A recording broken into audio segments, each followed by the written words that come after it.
வணக்கம் ஃப்ரெண்ட்ஸ், எல்லோரும் எப்படி இருக்கீங்க? நானும் சூப்பராக இருக்கேன். நீங்களும் நல்லா இருப்பீங்க.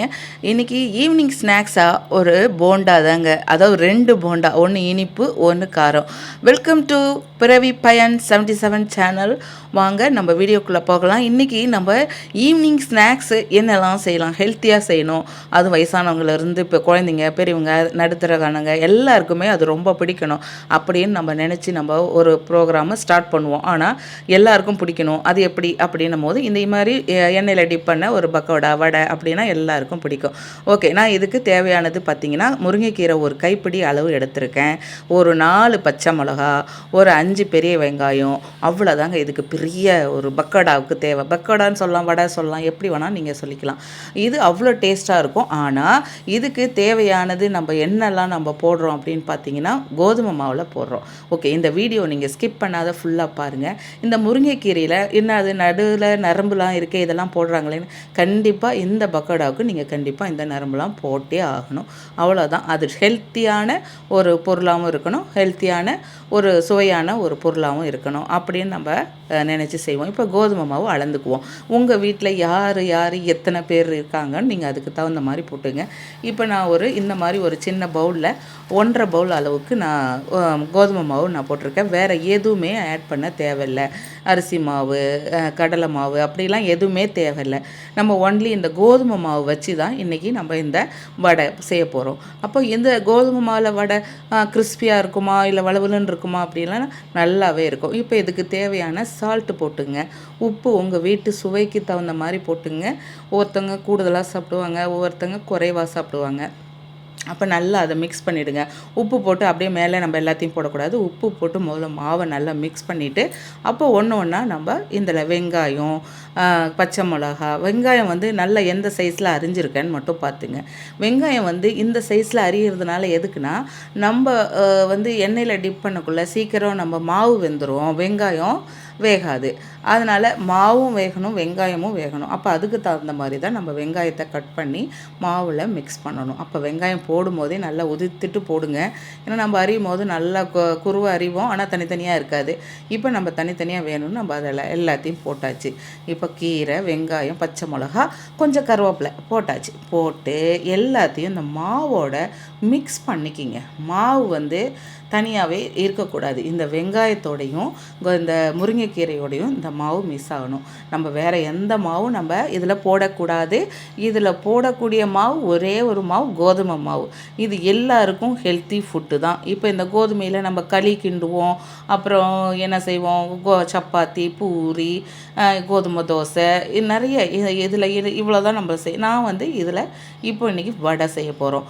கோதுமை பக்கோடா சொல்லலாம், வடை சொல்லலாம். உங்களுக்கு உங்கள் வீட்டில் எது சொன்னால் நல்ல இன்ட்ரெஸ்ட்டாக சாப்பிடுவாங்கன்னு நீங்கள் இதை செஞ்சு கொடுங்க. நாங்கள் எங்கள் வீட்டில் கோதுமை வடை, அவ்வளோதான். கோதுமை மாவில் வடை செஞ்சு கொடுக்கறது. இப்போ இதை மாதிரி நம்ம மிக்ஸ் பண்ணிவிடுங்க. எப்பயும் கொஞ்சம் மிக்ஸ் பண்ணுறதுக்கு கொஞ்சம் டைம் எடுக்கணும். ஏன்னா நானும் செஞ்சேன், எல்லோரும் சாப்பிட்டாங்க, ஆனால் யாரும் ஒன்றும் கமெண்ட்ஸ் கொடுக்கலன்ற வம்பு பேச்செல்லாம் நம்ம பேசக்கூடாது.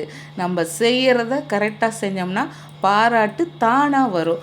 ஓகே, அப்போ நம்ம இந்த மாதிரி கொஞ்சம் கொஞ்சமாக தண்ணி விட்டு கரெக்டாக மிக்ஸ் பண்ணிக்கிங்க. ஆனால் இது ரொம்ப அப்படியே உதிரியாலாம் நம்ம போட்டால் அது பக்கோடா.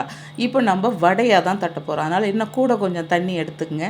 தண்ணி எடுத்து அதுக்கு தகுந்த மாதிரி நீங்கள் போட்டுங்க. நான் எந்த அளவுக்கு மாவு காட்டுறேன்னு பாருங்கள், அந்த அளவுக்கு தண்ணி எடுத்துங்க. இப்போ வீட்டில் அரைச்ச கோதுமை மாவுனா தண்ணி கொஞ்சம் எக்ஸ்ட்ரா தேவைப்படும். இப்போ கடையில் வாங்குகிற கோதுமை மாவு, பாக்கெட் மாவு பார்த்திங்களா, அது கொஞ்சம் தண்ணி கம்மியாக தான் ஆகும். ஏன்னா சீக்கிரமே அது தண்ணி அப்சர்வ் பண்ணுற மாதிரி இருக்கும். அது எனக்கு தெரியல, அது ஏன் அப்படி இருக்குன்னு. ஒரு வேளை வீட்டில் நம்ம அரைக்கிறது கொஞ்சம் தவிடு தன்மை அதிகமாக இருக்குமா என்னன்னு தெரியல. ஓகே, நம்ம இப்போ நல்லா இந்த மாவை நல்லா மிக்ஸ் பண்ணிக்கிங்க.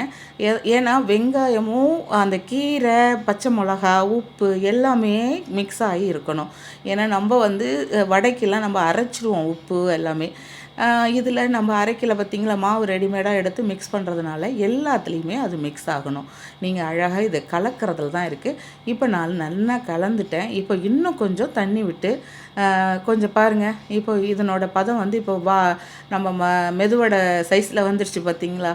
அதே மாதிரி தான் இருக்கும். நல்லா அழகாக இருக்கும். நீங்கள் செஞ்சு சாப்பிட்டு பாருங்கள். சுவையும் அருமையாக இருக்கும்.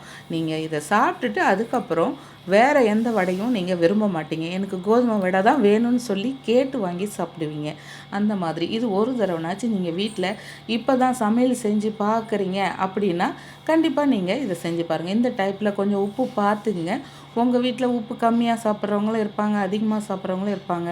எங்கள் வீட்டில் கம்மியாக சாப்பிட்றவங்களும் இருக்காங்க, அதிகமாக சாப்பிட்றவங்களும் இருக்காங்க. அதுக்கு தகுந்த மாதிரி நார்மலாக நம்ம உப்பு போட்டுக்கிட்டு நம்ம வடையை சுட ஆரம்பிச்சிடலாம். வடையை சுடுறோம் அப்படின்னா நம்ம இதை பிசையறதுக்கு முன்னாடியே நம்ம எண்ணெயை ஊற்றி காய வச்சிடலாம். ஆனால் அந்த மாதிரி செய்யக்கூடாது. நம்ம கரெக்டாக இதை ரெடி பண்ணி வச்சுட்டு நீங்கள் எண்ணெயை ஊற்றி வச்சிங்க. ஏன்னா டக்குன்னு நம்ம எண்ணெய் ரொம்ப சூடாகிடுச்சுனாலும் இதை போட்டிங்கன்னா, ஏன்னா கோதுமை மாவு பார்த்திங்களா சீக்கிரம் சப்புன்னு சவுந்துரும் ஒரு பக்கம், அப்புறம் உள்ளே வேகாமல் ஆகிடும். அதுக்காக நல்லா இதை பிசைஞ்சு வச்சுட்டு நீங்கள் எண்ணெயை ஊற்றி வச்சுருங்க கடாயில். இப்போ நான் இந்த மாதிரி வடிகட்டி எண்ணெய் வடிகட்டிக்குன்னு நாங்கள் இது மாதிரி ஒன்று வச்சுருப்போம். கீழே தட்டு வச்சுருப்போம். இதில் ஓட்டை ஓட்டையாக இருக்கும். இதில் தான் நாங்கள் எல்லாத்தையும் எடுத்து அதில் போட்டு வைப்போம். அப்போ எண்ணெய் வடித்து கீழே இருக்கும். ரொம்ப எண்ணெய் ஆயிலியாக இருந்த மாதிரி இருக்காது. அப்பளம் பொரித்தாலும் அதில் தான் போடுவோம். இப்போ எண்ணெய் காஞ்சிருச்சான்னு டெஸ்ட் பண்ணிடுவோம். கேஸில் தானே இங்கே செய்கிறோம். டக்குன்னு இதாகிடும். நல்லா இரும்பு கடாயில் எண்ணெயை ஊற்றி நல்லா பார்த்தாச்சு. சூப்பராக எண்ணெய் காஞ்சிச்சு. இப்போ நம்ம சுட்டு எடுப்போம். ஒன்று ஒன்றா போடுங்க. வடை மாதிரி போட்டாலும் சரி, போண்டா மாதிரி போட்டாலும் சரி, ஒன்று ஒன்றா போடுங்க. எப்படியும் நீங்கள் இவ்வளோ எண்ணெய்க்கு ஒரு 5 6 போடலாம். அவ்வளோதான் நானும் போடுவேன். நீங்களும் போட்டு எடுங்க. நல்லா அதாவது சூப்பராக இங்கே பாருங்கள், வாசனை செமையாக இருக்குது. பக்கத்து வீட்டிலலாம் கேட்பாங்க, உங்ககிட்டே வாங்கி என்ன இந்த நேரத்தில் வடை செய்கிறீங்க அப்படின்னு. நீங்கள் கோதுமை வடை செய்கிறேன்னு அவங்களுக்கு தெரியாது. நீங்கள் கொண்டு போய் கொடுத்தீங்கன்னா அவங்க என்ன வடை இது அப்படின்னு கொஞ்சம் யோசித்து கண்டுபிடிப்பாங்க. ஓகேவா? கண்டிப்பாக இது ரொம்ப ஹெல்த்தி. நம்ம குழந்தைங்க ஸ்கூலுக்கு போயிட்டு வந்தாங்கன்னா நீங்கள் ஈவினிங் என்ன செய்து கொடுக்கலாம் அப்படின்னு சொல்லி யோசிச்சுட்ருக்கப்ப கடலை மாவு கொடுத்தாலும் கொஞ்சம் கஷ்டம். அதுக்கப்புறம் உளுந்த மாவு அதை ஊற வச்சு அரைக்கிறோம், பெரிய வேலை. அதனால் நீங்கள் இந்த மாதிரி எப்படியா இருந்தாலும் நம்ம வீட்டில் கோதுமை மாவு இருக்கும். கோதுமை மாவு இருக்கும்போது இதை வெங்காயம், முருங்கைக்கீரை கிடைக்கிறது கஷ்டம். முருங்கைக்கீரை இல்லைன்னா விட்டுடுங்க. கொஞ்சம் கருவேப்பிலை, கொத்தமல்லி இலை அப்படி போட்டு செஞ்சு கொடுங்க. முருங்கைக்கீரை இருந்தால் கொஞ்சம் ஹெல்த்தியாக இருக்கும். வேறு ஒன்றும் இல்லை. புதுசாக நம்ம வீட்டுக்கு கெஸ்ட்டு வராங்க, ஃப்ரெண்ட்ஸ் வராங்க, அவங்களுக்கு எதனா டிஃப்ரெண்ட்டாக செஞ்சு கொடுக்கணும் அப்படின்னு நம்ம யோசிச்சிட்டோன்னா இந்த மாதிரி ஒரு வடை செஞ்சு கொடுங்க. அது கோதுமை வடைன்னா சொல்லவா வேணும், அவ்வளோ டேஸ்ட்டாக இருக்குன்னு அவங்க அதுக்கப்புறம் உங்ககிட்டே எளிமையான டிப்ஸு கேட்பாங்க. நீங்கள் எப்படி செஞ்சீங்கன்னு செய்முறை கேட்பாங்க. ஓகேவா? அதனால் நீங்கள் இதை மறக்காமல் உங்கள் பிள்ளைங்களுக்கு, உங்கள் வீட்டில் இருக்கிற பெரியவங்களுக்கு இந்த வடையை செஞ்சு கொடுங்க. அவ்வளோ ருசியாக இருக்கும். பார்த்தீங்களா எவ்வளோ அழகாக இருக்குது பார்க்கவே. நல்ல மழை நேரத்துக்கு சும்மா ஜம்னு சாப்பிட்லாங்க. அவ்வளோ டேஸ்ட்டாக இருக்கும். எங்கே போனாலும் நம்மளுக்கு கடலை மாவு, மைதா மாவில் கடந்தது தான் நம்ம சாப்பிடுவோம். இதை மாதிரி சாப்பிடக்குள்ள ரொம்ப சுவையாக இருக்கும். இப்போ மீதி உள்ளதை நம்ம போட்டு எடுத்துக்கலாம். போட்டு எடுத்து நம்ம அதையும் காலி பண்ணி எடுத்து வச்சுருவோம். இன்னொன்று நம்மளுக்கு இப்போது நம்ம ஸ்வீட்டான ஒரு போண்டா செய்வோம்.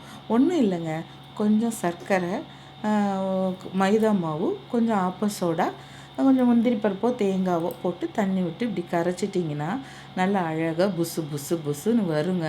நல்லா இங்கே பாருங்கள், இது ஒரு நல்ல இனிப்பு போண்டான்னு சொல்லி எங்கள் ஊரில் சொல்லுவாங்க. நல்லா சுவையாக இருக்கும். ஒரு இனிப்பு சாப்பிட்டோம் ஒரு டேஸ்ட்டு உங்களுக்கு நல்லா இருக்குங்க. பார்த்தீங்களா புஸ்ஸுன்னு இருக்குது. நான் சும்மா ஒரு 4-5 ஸ்பூன் தான் மைதா மாவு கலந்து செஞ்சேன். ஓகே ஃப்ரெண்ட்ஸ், வீடியோ பார்த்துட்டு எனக்கு ஒரு லைக் கொடுங்க, ஒரு ஹைப்பு கொடுங்க. இந்த வீடியோ உங்களுக்கு பிடிச்சிருந்தா உங்கள் ஃப்ரெண்டுங்களுக்கு ஷேர் பண்ணுங்கள், ஒரு சப்ஸ்கிரைப்பும் கொடுங்க. ஓகே ஃப்ரெண்ட்ஸ், பாய்.